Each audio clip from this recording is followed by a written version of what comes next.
Иргэд болон аж ахуйн нэгжүүд хогоо улаан чулуутын төвлөрсөн хогийн цэгийг тойруулан асгах болжээ. За ингэснээр том талбайг хамарсан үүсмэл хогийн цэг бий болдог юм.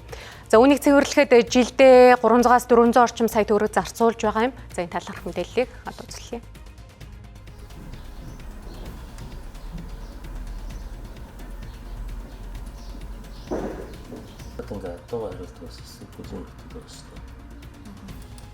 За яг одоо бидний харж байгаачлан энэхүү хашаагаар тусгаарласан хэсэг бол улаан чулуутын одоо хогийн цэг. За гэтэл эндээс нааша 200-аас 300 м буюу 4 га талбайг хамарсан энэхүү үүсмэл хогийн цэг бол 3-аас 4 жилийн өмнө бол үүссэн гэдгийг бол бас албаныхан онцолж байна.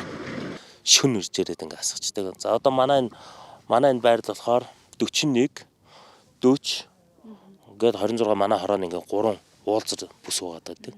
Тэгээд нөгөө хогийн тэрэгний жолооч нар маань бас нөгөө одоо түлшээ хэмнэх гэж гэдэг ч юм одоо ялангуяа энэ Баянгол Чингэлтэй дүүргийнхаа хойдлоор давж ороод энэгээр одоо төв замаараа явахгүйгээр одоо хулгаан зам гэж нэрсэн шиг хулгаан замаар явж байгаа. Тэгээд энэгээр явахдаа хог асгадаг ч гэдэм юм. Иймэрхүү байдал үүсэж байгаа. Тухайн камерт бичигдсэн бичлэгийг одоо холбогдох байгууллагууд нь өгч одоо дараагийн шатны арга хэмжээнүүдийг авахгүй ажиллаж байгаа. Тухайн хэсэгт камер байршуулахаас өмнө 24 цагийн дотор 15 автомашин хог хаядаг байжээ. Харин камержснаар хоногт 7-оос 8 автомашин болж багассан байна. Хүмүүс хогоо хаядагч камертайг мэдээд хайсан хогоо буцаан авч явах үйлдэл камерт олон бичигджээ. Үүсмэл хог бий болсон шалтгаанаа нь иргэд хогийн цэгт хүрэх гэж зам товчлого мөн төлбөрөөс зүхтаадгаас үүдэлтэй гэж үзэж байна. Улаан чулуутын хогийн цэгт 10 орчим тонн хогийг хаяхад 60-аас 100 орчим мянган төгрөг тушаадаг байна. Түүний төлбөр нь хэд байдیں۔ Одоо нөгөө 1 тонноор одоо бодвол 1 тонн 6000. 6300. Зөв. Хамгийн ихтэй хэдэн тонн ер нь хог ишрээ орох уу? Төлбөр төдийлөн хүнд тусдаггүй гэдгийг хог хаяхаар ирсэн аж ахуйн нэгж болон иргэдийн төлөөлөл онцолсон. Гэтэл төлбөрөөс зүхтааж хоггүй газарт хог үүсгэж байгаа нь иргэдийн ухамсар хандлагаас үүдэлтэй. Үүнээс болж өргөө зардал гарч байгаа. Иймд энэ асуудлын эхний шийдэл нь камержуулалт гэдгийг онцоллоо.